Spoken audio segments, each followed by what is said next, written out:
Grocery stores across the United States are now suffering with depleted inventories and empty shelves as they experience the worst supply chain crisis in decades. But the mainstream media coverage of this issue isn't telling us the whole truth.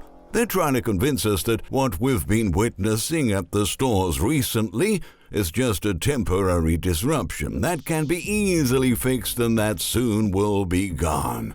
However, that's not what industry experts have been saying. In recent weeks, many of them came forward to warn that shortages and supply chain bottlenecks are likely to intensify as the Christmas holiday shopping season approaches. With that in mind, today, we decided to expose what is really behind the shortages at our local supermarkets. In a recent article, writer and economic analyst Michael Snyder published an email he received from an industry insider who told his side of the story. The source, who runs a grocery store in Maine, highlights that things are going from bad to worse. In fact, he even stressed that he has never seen anything close to what is happening now. Some of the information he shared is truly alarming, and we should all spare a moment to hear it. The insider preferred to remain in anonymity, but he disclosed that he's been self-employed for the past 25 years. He owns an independent, IGA-affiliated grocery store in coastal Maine. Supply issues are real, he says. My supplier has limited us on orders for about a month now, limiting the physical number of cases we can order. His supplier's biggest issue is the unprecedented worker shortage in their warehouse. They're extremely short in order pickers and truck drivers, but it's the same story everywhere. All suppliers are experiencing similar difficulties to find new employees. As a consequence, many everyday items such as energy drinks, soft drinks, bottled water, juices, fresh produce, and cleaning products are in short supply, he revealed. The quality of the fruits and vegetables arriving at his store is declining, much more than normal. Sometimes we get it, sometimes we don't, he says. Deli and bakery products are mainly out of stock or long-term unavailable, as his supplier likes to word it on the invoice. In the center store, dry groceries, just as many have been complaining about on social media in recent days, there are tons of out-of-stocks. In contrast, his meat supply was still fair at the time he wrote the email, but pricing was extremely high. Shockingly high to me, he said. The middle class is slowly being destroyed with these prices hikes, the insider wrote. My Frito-Lay delivery person tells me he's getting just 55 to 60% of what he's ordering. My last Nabisco order had 30% out of stocks. Over the years, we always get 99 to 100% of what was ordered. The Pepperidge Farm cookies rep tells me in some weeks he's only getting half of what he orders. All of these folks work on commission. If they don't or can't sell it to me, they don't get paid or get paid less. When we place our liquor order, which is about twice a week, out of stocks there are running 30% of most orders. This commodity was always 99.5 to 100% fill rate over the years. Always, he described. It's frustrating, the source concludes. I've been self-employed for 25 years, worked for Kroger for 25 years before that, so I've been in this business 51 years. I've never seen anything close to what is happening now. I come to work every day just holding my breath for what is next for our business and the 35 people I employ here in Maine. Even though this grocery store owner has tried to order smaller quantities, his suppliers are still unable to fulfill them. The situation he's going through is the same one faced by millions of small business owners all around the country. But even big grocery chains are struggling with delivery delays, dwindling inventories, and a shortage of workers. At this moment, supply shortages are widespread, and this is the worst that they have been since the onset of the health crisis. So, if there's something you need to stock up on, you should try to find it right now, because later on, it may be completely gone. You know, a big problem with these shortages is that some of them persist for months. Some brand products that were wiped out from the shelves by frenzied panic buyers last year have never been restocked. Sadly, what industry specialists have been telling us is that this is going to become the new normal. Evidently, other types of retailers are also dealing with severe supply shocks. In another telling email, one reader described what he was seeing at his local pharmacy. The big issue is at the local drugstore, Rite Aid, he said.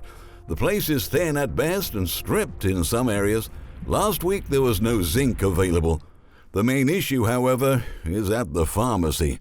6 or 8 months ago, you could walk in, have your prescription filled inside of 20 minutes. If you called in the prescription the day before, it was waiting for you. Not so anymore. Yesterday, I went to pick up an RX for my wife that had been called in last week.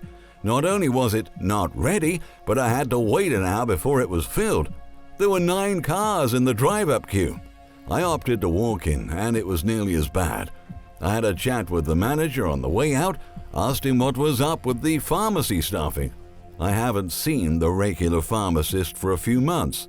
He blamed it all on the city for not having any affordable housing and mentioned that Albertsons and Ridley's pharmacy were all very short on staffers, he revealed. At the moment, dozens and dozens of medicine and healthcare supplies are nowhere to be found. According to official FDA data, there's a list of 149 medicines facing shortages right now. This is the highest number in decades and a really life-threatening issue for those who rely on such medications to survive. At the same time, the extraordinary rise in food prices is also becoming a threat for low-income households who are having to spend a larger share of their monthly budgets just to have enough to eat on their tables. Many problems, including commodity shortages, supply chain bottlenecks, soaring transportation costs, extreme weather, and labor woes, have all contributed to the relentless rise in food prices. And unfortunately, there's no end in sight for this upward trend. Inflation at the wholesale level jumped by 8.3% last month, according to the Labor Department reported Friday, the biggest annual gain since the department started calculating the number in 2010. Meat prices are skyrocketing. They've been rising faster than most other grocery prices. Meat, poultry, fish, and eggs currently up 5.9% compared to last year, and over 15% higher than 2019 prices. According to Bloomberg, meat reserves in the United States have dropped to dangerously low levels. A report released last week showed that beef reserves went down 7.7% from a year ago, while poultry supplies have plunged 20%, and pork bellies sliced into bacon slumped 44% to the lowest levels since 2017. We are now being told to brace ourselves for more price spikes in the coming months. Cisco, one of the nation's biggest food distributors, reported food inflation levels of 10.2% on its most recent quarterly report. All of those increases are being passed on to us, the customers, in turn. On the other hand, as shortages become more extensive, retailers have started to re-implement limits. Last Thursday, Costco said it was reinstalling limits on purchases of toilet paper, paper towels, and bottled water. Although they don't call it rationing, that is essentially what it is. The decision comes as American consumers get ready to hit the stores ahead of the fall and winter holidays. Already, a resurgence of virus cases is leading to a new wave of hoarding of household essentials, which is creating another shortage of cleaning supplies, just as seen last year. Transportation issues this year are causing delays in deliveries to stores. Chief Financial Officer Richard Galante said in an earnings call. A year ago, there was a shortage of merchandise, Galante said. Now they've got merchandise, but there's 2 or 3 week delays on getting it delivered.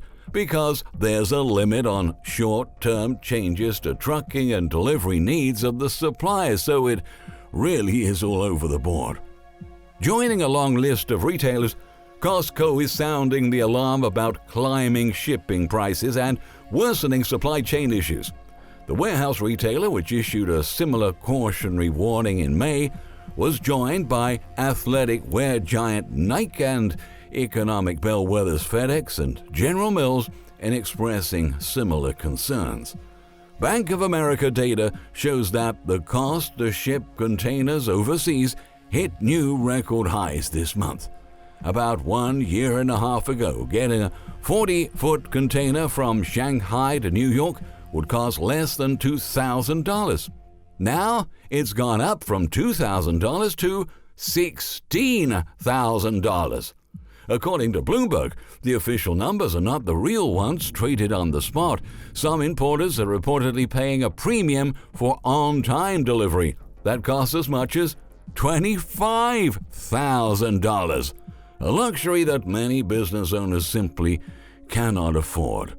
Costco revealed that it was paying 6 times more for containers and shipping due to price increases on items shipped overseas, up to 8% more for paper goods, as much as 11% more for plastic and resin products, including trash bags and cups, and 3 to 10% more for apparel, reported Fox Business. You know, all things considered, it's safe to say that neither inflation nor shortages are going to be temporary. At the beginning of the year, many were expecting the economy to be booming at this point, but instead what we have is huge price hikes and very painful shortages that are likely to persist for at least another year or two. Our economic infrastructure is being shaken to the core as events have begun to slide out of control. Beware of the next events, because it won't take too much for us to be facing a full-blown avalanche. Thank you for watching. If you enjoyed this video, we would like to give a reading recommendation to you, 7-Year Apocalypse. It's the latest book of the economic collapse writer Michael Snyder, now available on Amazon. In the meantime, don't forget to turn the notification bell on to keep up with our next videos. See you on the next one.